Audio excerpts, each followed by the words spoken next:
Imagine a world where every human being speaks the same language. No borders divided them. No misunderstandings slowed them down. Every idea, every ambition, every plan could spread instantly from one mind to another. This is the world after the flood. Humanity has survived judgment. The waters have receded. The descendants of Noah begin to multiply, just as God commanded. Be fruitful and increase in number and fill the earth. The earth is open before them, vast, empty, waiting to be explored.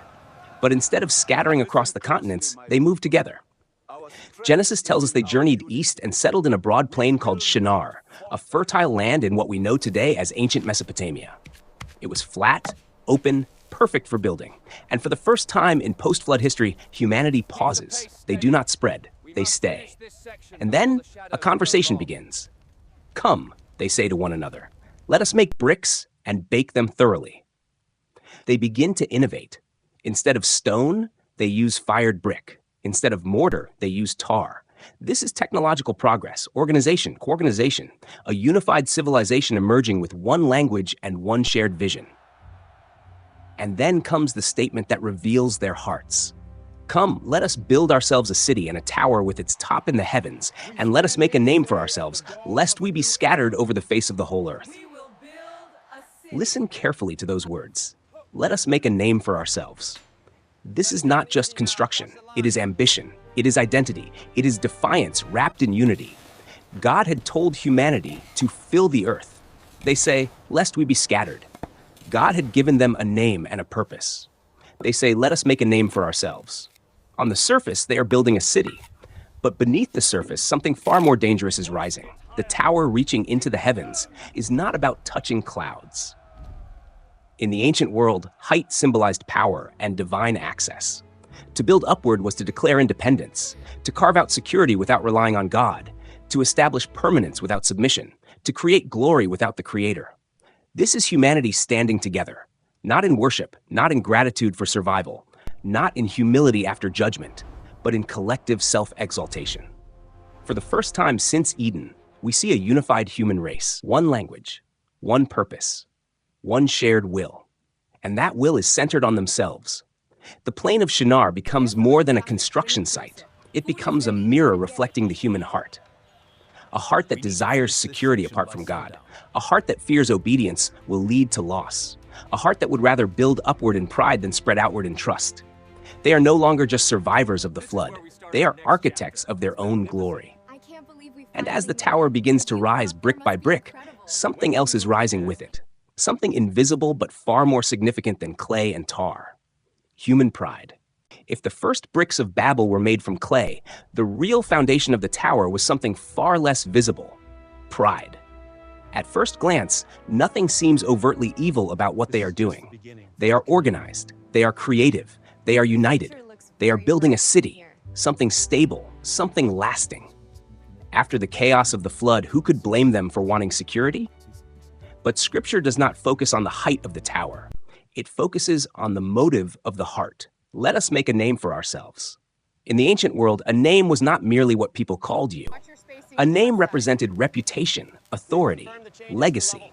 To make a name was to establish permanence, to ensure that history would remember you, that power would belong to you, that significance would come from you. And this is where the story turns. God had already given humanity a name. He had already blessed them. He had already given them purpose. Their identity was not something they needed to manufacture. Yet they were not satisfied with being known by God. They wanted to be known apart from Him. Notice something else hidden in their words, lest we be scattered over the face of the whole earth. God had commanded them to fill the earth, to spread, to multiply, to trust Him across distance and uncertainty. But scattering meant vulnerability. It meant losing control. It meant depending on God's promise rather than human systems. So instead of obedience, they chose consolidation. Instead of trust, they chose control. Instead of glorifying God's name, they pursued their own. This is the essence of pride in biblical theology. Not merely arrogance, not loud boasting, but the quiet determination to live independently of God. Pride says, I will secure myself. Pride says, I will define myself. Pride says, I will build high enough that I no longer need to look upward in dependence. The tower reaching into the heavens symbolized more than architecture. In Mesopotamian culture, towers, often ziggurats, were seen as sacred mountains, structures that connected earth to the divine realm. To build such a tower was to claim access to heaven on human terms. They were not seeking God. They were attempting to ascend without him. And this is the deeper rebellion of Babel. It is not chaos. It is organized defiance. It is humanity unified not around worship, but around self-exaltation. Ironically, unity amplifies the danger, because when pride is shared collectively, it becomes civilization-wide. When ambition is synchronized, limits disappear faster. One language means no friction, no resistance, no misunderstanding. The momentum of self-glory accelerates. The same unity that could have filled the earth with gratitude is now concentrating power in one place. Babel shows us something unsettling about the human condition. We do not need suffering to drift from God. We can drift through success, through progress, through innovation, through cooperation. The tower rises higher, but spiritually, humanity is descending. For the second time in Genesis, the core temptation echoes the same ancient whisper from Eden. You can be like God, not by eating fruit this time, but by stacking bricks. And with every brick placed into that growing monument, the gap between creator and creation widens. Not because God has moved away, but because humanity has chosen elevation without submission. As the tower continued to rise over the plain of Shinar, brick upon brick, ambition fused with unity, something else was happening. Not on earth, but in heaven. Genesis tells us, almost quietly, almost unexpectedly, but the Lord came down to see the city and the tower which the sons of men had built.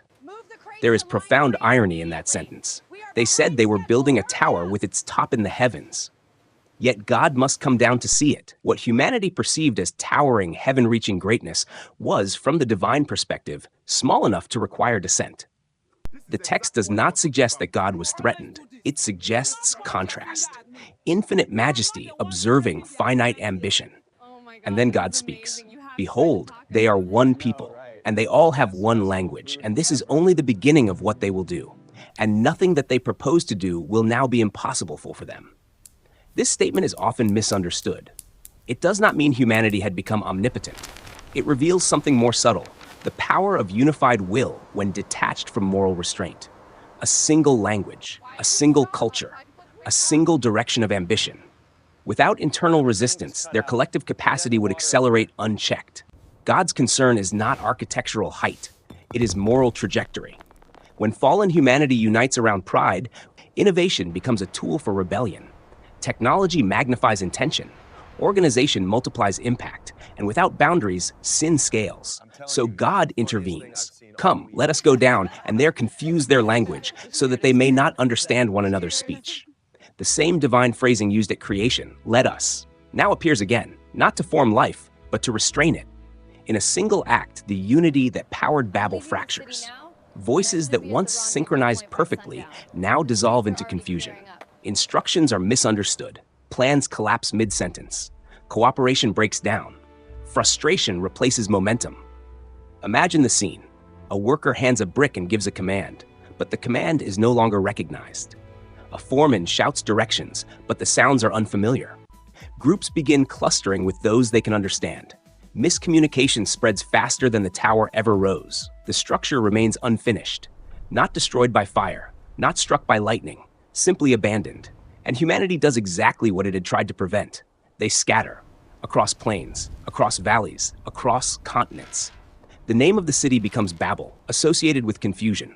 From unified ambition to fragmented speech, from centralized pride to dispersed nations. But this intervention is not an act of cruelty. It is an act of containment. Left unchecked, their pride would not have produced heaven on earth. It would have produced deeper corruption. By confusing language, God introduces limitation, and limitation in a fallen world is mercy. Because sometimes the most severe judgment is allowing humanity to fully achieve its pride. And at Babel, God does not allow that. The tower stands unfinished, not as a monument to success, but as a warning carved into history. Human unity without humility will always collapse under the weight of its own ambition. And the scattering of Babel marks the beginning of something new. The birth of nations, the diversity of languages, the fragmentation of human civilization. But beneath the surface of confusion lies a deeper truth. God remains sovereign over history. Even when humanity builds upward in defiance, he governs downward in authority. The tower stopped rising, but the story of redemption was only beginning. When the voices fractured and the workers scattered, something irreversible entered human history. Babel did not end with an unfinished tower. It ended with a divided world. Before Babel, humanity shared one speech, one culture, one collective rhythm of thought. After Babel, difference became the new reality. Language shaped identity. Identity shaped tribes. Tribes became nations. And from that moment forward, misunderstanding would become part of the human condition. But this was not random chaos. It was ordered dispersion. The very thing they feared, being scattered, became the means through which God fulfilled his original command: fill the earth. What they resisted in pride, God accomplished in sovereignty. And yet there is something deeper happening beneath the geography. Language is more than communication. It carries worldview, memory, meaning. When language divides, perception divides. Culture begins to branch. Traditions evolve separately. Humanity no longer sees itself as one family, but as many peoples. Babel explains not only linguistic diversity, but civilizational fragmentation, different gods, different myths, different systems of power. From one rebellion flowed 1,000 cultures. But notice something profound. God does not erase humanity. He does not send another flood. He does not annihilate the builders. He limits them. In biblical theology, this moment marks a turning point. Genesis 1 through 11 deals with humanity as a whole: creation, fall, flood, Babel. After Babel, the narrative narrows. In the very next chapter, God calls one man, Abram. Why? Because when collective humanity chooses pride, God begins a redemptive plan through covenant. Instead of one unified civilization building its own name, God chooses one man and promises, I will make your name great. Do you hear the contrast? At Babel, humanity said, let us make a name for ourselves. To Abraham, God says, I will make your name great. The difference is everything. One is self-exaltation. The other is divine grace. One rises through human effort. The other is given through divine promise. Babel represents humanity attempting to ascend toward heaven. The call of Abraham represents heaven reaching down to humanity. So Babel is not just a story about confusion. It is a theological pivot point. It shows the limits of human ambition and sets the stage for God's covenantal intervention in history. The nations that scatter across the earth carry with them memory, fragments of truth, echoes of creation, distortions of worship. Civilizations rise and fall. Empires build their own towers. Kings carve their own names into stone. But the lesson of Babel remains embedded in history. Human greatness built on pride cannot sustain unity. The more we try to secure ourselves apart from God, the more fractured we become. And yet, even in fragmentation, God's purpose moves forward. Because while humanity spreads outward in division, God is already preparing a plan that will one day address the deeper confusion of the human heart. The tower stands unfinished, but the story is far from over. Centuries pass after Babel. Languages multiply, nations rise, civilizations build monuments, empires, armies, philosophies. Humanity continues to develop, to innovate, to organize. But the fracture remains. We learn to speak many tongues, but we never quite learn to understand one another. Babel was not merely the confusion of speech. It was the exposure of something deeper, the instability of unity without humility. The danger of ambition detached from dependence on God. The illusion that we can construct security, identity, and glory with our own hands. And yet, the story does not end in dispersion. Because thousands of years later in Jerusalem, during a Jewish feast called Pentecost, something extraordinary happens. A group of ordinary men, followers of Jesus, are gathered in one place. Suddenly, the Spirit of God descends upon them, and they begin to speak, but not in one universal language. They speak in many languages. Parthians, Medes, Egyptians, Romans, Arabs. Visitors from distant regions all hear the same message, not in confusion, but in clarity, each in their own tongue. Where Babel scattered through pride, Pentecost gathers through grace. At Babel, humanity said, let us go up. At Pentecost, God comes down. At Babel, language divides. At Pentecost, language becomes the instrument of unity. This is not a reversal by force. It is a restoration through humility. The unity at Pentecost is not built on human ambition, but on surrender. not on making a name for ourselves, but on proclaiming the name above every name. The deeper lesson of Babel, then, is not simply about ancient architecture. It is about the human heart in every generation. We still build towers, not always with bricks, but with careers, platforms, influence, technology, systems of control. We seek permanence. We seek recognition. We seek to secure ourselves against uncertainty. We still fear being scattered. We still want to make a name. Pride is quieter now, more sophisticated, often disguised as progress. But its essence has not changed. Life on our terms, glory by our strength, unity around ourselves. And yet, the unfinished Tower of Babel stands as a warning written across history. Humanity can rise impressively high, but never high enough to replace God. True unity does not come from shared language. It comes from shared surrender. True security does not come from centralized power. It comes from trusting the one who rules above every tower ever built. Babel shows us what happens when humanity tries to ascend without God. The gospel shows us what happens when God descends to rescue humanity. And in that contrast lies the final truth of the story. The greatest name is not the one we build. It is the one we receive.